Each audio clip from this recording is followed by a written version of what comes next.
ഈ പറയുന്ന നന്മ ചെയ്താ നാളെ അല്ലാഹുവിന്റെ സ്വർഗ്ഗത്തിലേക്ക് കടന്നു പോകാൻ കഴിയുമെന്ന് അല്ലാഹുവിന്റെ വിശുദ്ധമായ ഖുർആൻ ഇവിടെന്ന് പറയുമ്പോ കേൾക്കാൻ വന്നിരിക്കുന്ന ഭാര്യയോട്, ഭർത്താവിനോട്, മക്കളോട്, മാതാപിതാക്കളോട്, ചെറുപ്പക്കാരോട് എനിക്ക് നിങ്ങളോട് പറയാനുള്ളത് മൂന്ന് കാര്യമാണ്. ഈ 3 കാര്യം നിങ്ങളുടെ ജീവിതത്തിൽ നിങ്ങൾക്കൊന്ന് ചെയ്യാൻ കഴിയുമോ? ഈ പറയുന്ന 3 നന്മകളൊന്ന് നിങ്ങളുടെ ജീവിതത്തിൽ മുറുകെ പിടിക്കാൻ കഴിയുമോ? അങ്ങനെ മുറുകെ പിടിച്ച അല്ലാഹുവിന്റെ സ്വർഗ്ഗത്തിന്റെ അവകാശികളാ, അല്ലാഹുവിന്റെ സ്വർഗ്ഗത്തിന്റെ അവകാശികളാ. അതുകൊണ്ട് പടച്ചവനെ ഈ സദസ്സിൽ ഒരുമിച്ച് കൂടിയവരോട് പറയുന്ന വെള്ളിയാഴ്ച രാവാട്, ദുആയിക്ക് ഇജാബത്തുള്ള രാവാട്. പടച്ചവനെ അല്ലാഹു ഇതുപോലെ ഇനി ഒരു അവസരം തരണമെന്നില്ല. അതുകൊണ്ട് പടച്ചവനെ അവിടെയും ഇവിടെയും ദൂരെ മാറി നിൽക്കുന്നവരോട് പറയുകയാ, ഇത് ദുനിയാവിലെ സ്വർഗ്ഗമാ, ഇത് ദുനിയാവിലെ സ്വർഗ്ഗമാ. ഞാൻ പറയാൻ പോകുന്നത് മരണത്തിന് ശേഷമുള്ള സ്വർഗ്ഗത്തെ കുറിച്ചാ. അതുകൊണ്ട് പുറത്തും റോഡിന്റെ പരിസരത്ത് നിൽക്കുന്നവരോട് പറയുകയാ, ആദ്യം നീ ദുനിയാവിലെ സ്വർഗ്ഗത്തിൽ കേറ്. ആദ്യമൊന്ന് ദുനിയാവിലെ സ്വർഗ്ഗത്തിൽ കേറ്.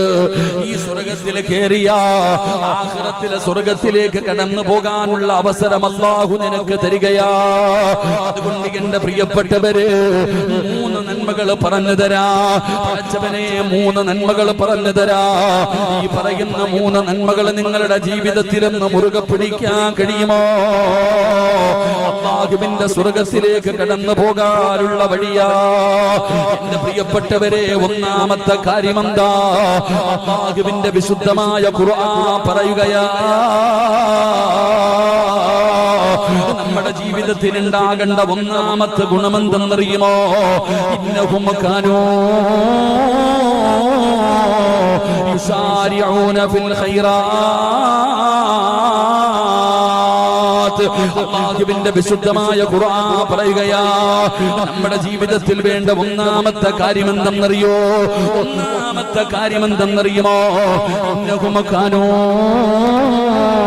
യുസാരിഊന ഫിൽ ഖൈറാത്ത്. ഒരു മനുഷ്യന്റെ മുമ്പിൽ ഒരു നന്മയെന്നോ പറയപ്പെട്ടാൽ, ഒരു കാര്യം പറയപ്പെട്ടവനെ പിന്നെ അവന് ധൃതിയാണ്, അവന് സമാധാനമില്ല, അവന് വല്ലാത്ത വെപ്രാളമാണ്. എന്തിനാണെന്നറിയുമോ? ആ നന്മയൊന്ന് ചെയ്യണം, ആ നന്മയൊന്ന് ചെയ്യണം. ആ നന്മ ചെയ്യാതെ അവന് സമാധാനമില്ല. ആ പറയപ്പെട്ട കാര്യം ഉസ്താദന്മാര് പറഞ്ഞതാകട്ടെ, വഅദിനെ കേട്ടതാകട്ടെ, അത് നിസ്കാരമാകട്ടെ, ഖുർആനിലെ ആയത്താകട്ടെ, ദിക്റുകളാകട്ടെ, എന്തുമാകട്ടെ, ഒരു നന്മ പറഞ്ഞ പിന്നെ ധൃതിയാടോ, പിന്നെ ധൃതിയാടോ. പടച്ചവനെ അവർക്ക് സമാധാനമില്ല. അത് ചെയ്യാതെ അവർക്ക് സമാധാനം കിട്ടൂല. പടച്ചവനെ വല്ലാത്ത ധൃതിയാട്. ഇന്നഹും കാനൂ യുസാരിഊന ഫിൽ ഖൈറാത്ത്.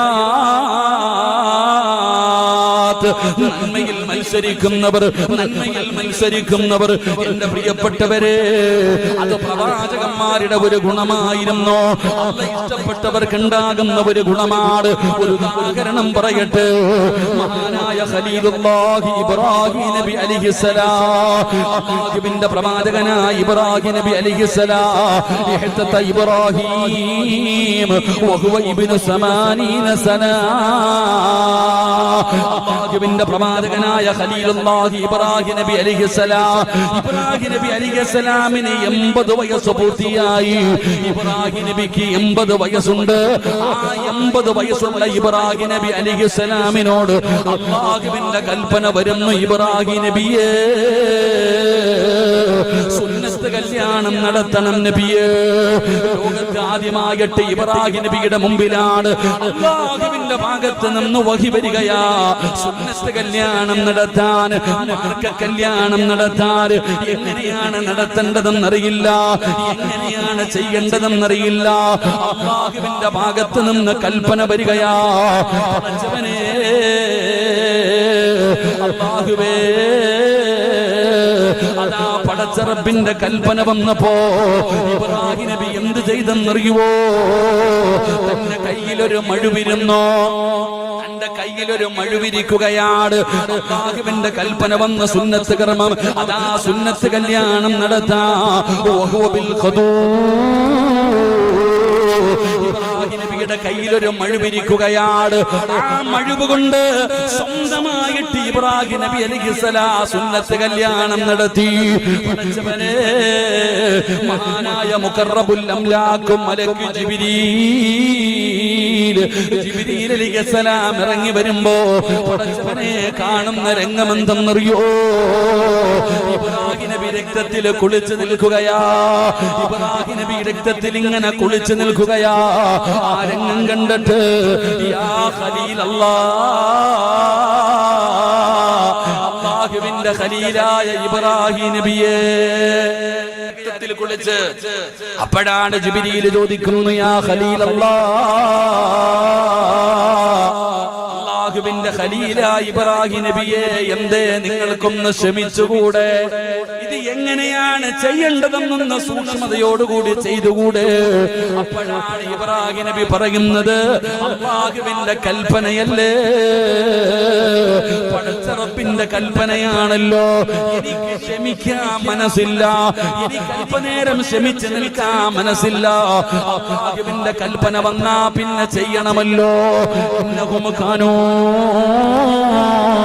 യുസാരിഊന ഫിൽ ഖൈർ.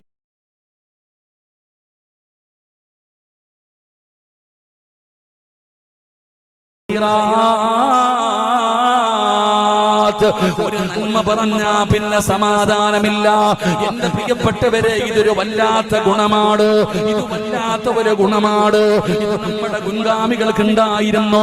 അല്ലാഹുവിന്റെ പ്രവാചകൻ, ആദരവായ പ്രവാചകൻ നബി മുഹമ്മദ് മുസ്തഫ സല്ലല്ലാഹു അലൈഹി വസല്ലമ തങ്ങള് പടച്ചവനെ, അല്ലാഹുവിന്റെ പ്രവാചകനെ ബദറിന്റെ രണാങ്കണത്തില്, അല്ലാഹുവിന്റെ റസൂൽ സ്വഹാബത്തിനോട് ഉഹദിന്റെ രണാങ്കണത്തില് പടച്ചവനെ പ്രവാചകൻ സല്ലല്ലാഹു അലൈഹി വസല്ലമ തങ്ങള് അവിടുന്ന് സ്വഹാബത്തിനെ തിരഞ്ഞെടുക്കുകയാണ്.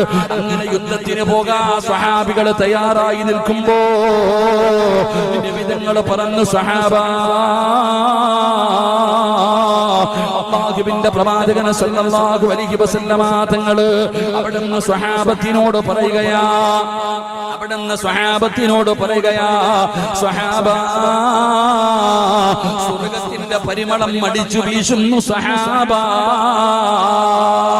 നബി തങ്ങൾ അവിടുന്ന് പറയുകയാ, ഈ കാണുന്ന ഉഹദിന്റെ രണാങ്കണമുണ്ടല്ലോ, ഈ രണാങ്കണത്തിൽ നിന്ന് സ്വർഗ്ഗത്തിന്റെ പരിമളം അടിച്ചു വീശുന്നു എന്ന് നബി തങ്ങൾ അവിടുന്ന് പറയുമ്പോ ഒരു ചെറുപ്പക്കാരൻ നിന്ന് ചിരിക്കുകയാ. മഹാനായ ഉമൈർ ഇബ്നു ഹുമാം റളിയല്ലാഹു തആല അൻഹു, ചെറുപ്പക്കാരാ പഠിക്കണം പൊന്നുമോനെ, ചെറുപ്പക്കാരാ പഠിക്കണം പൊന്നുമോനെ. അല്ലാഹുവിന്റെ പ്രവാചകന്റെ സഹാബിയായ ഉമൈർ ഇബ്നു ഹുമാം എന്ന് പറയുന്ന യുവത്വത്തിന്റെ നടുവിലൂടെ നടന്നു പോകുന്ന സുന്ദരനായ ചെറുപ്പക്കാരൻ ആ രണാങ്കണത്തിൽ നിന്നുകൊണ്ട് ചിരിക്കുകയാ. അല്ലാഹുവേ, ബഖിൻ ബഖിൻ, എനിക്ക് സന്തോഷം എന്ന് പറഞ്ഞുകൊണ്ട് ചിരിക്കുമ്പോ നബി തങ്ങൾ ചോദിക്കുന്നു, ഉമൈറേ, ഇത്ര സന്തോഷമെന്തേ ഉമൈറേ, ഇത്ര സന്തോഷമെന്തേ ഉമൈറേ? യാ റസൂലല്ലാഹ്, അല്ലാഹുവിന്റെ പ്രവാചകനോട് പറയുകയാ, നബിയേ, മാ ഹമലക അലാ ഖൗലിക, അങ്ങയുടെ വാക്ക് കേട്ടിട്ട് ഞാൻ ചിരിച്ചതാ നബിയേ. സ്വർഗ്ഗത്തിന്റെ പരിമളം അടിച്ചു വീശുന്നല്ലോ, സ്വർഗ്ഗത്തിന്റെ പരിമളം അടിച്ചു വീശുന്നല്ലോ, അതുകൊണ്ട് നബിയേ സന്തോഷം കൊണ്ട് ചിരിച്ചതാ.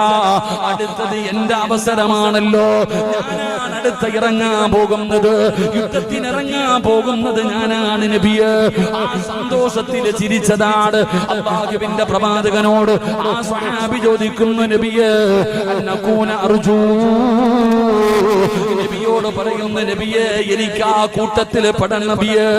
ആ സ്വർഗ്ഗത്തിന്റെ പരിമളം അടിച്ചു വീശുന്നു, ഇന്ന് ഷഹീദാവുന്നവർക്ക് സ്വർഗമുണ്ടല്ലോ, അത് എനിക്ക് വേണം നബിയേ എന്ന് പറഞ്ഞുകൊണ്ട് തന്റെ കയ്യിലിരുന്ന കാരക്കയുണ്ടല്ലോ, ആ കാരക്ക തിന്നുന്ന സമയത്തും പോലും, ആ കാരക്ക കഴിക്കുന്ന സമയം പോലും എനിക്കിവിടെ നിൽക്കാൻ മനസ്സില്ലെന്ന് പറഞ്ഞ് ആ രണാങ്കണത്തിലേക്ക് കടന്നുപോയ ഷഹീദായ സഹാബിയ മഹാനായ ഉമൈർ ഇബ്നു ഹുമാമ റളിയല്ലാഹു തആല അൻഹു സ്വർഗമുണ്ടെന്ന് പറഞ്ഞപ്പോൾ ഇവിടെ ഷഹീദാകുന്നവർക്ക് സ്വർഗമുണ്ടെന്ന് പറഞ്ഞപ്പോ സ്വർഗത്തിന്റെ പരിമളം അടിച്ചു വീശുന്നെന്ന് പറഞ്ഞപ്പോ തന്റെ കയ്യിൽ പിടിച്ചിരുന്ന കാരക്ക കടിക്കാൻ അത് തിന്നുന്ന സമയം പോലും എനിക്ക്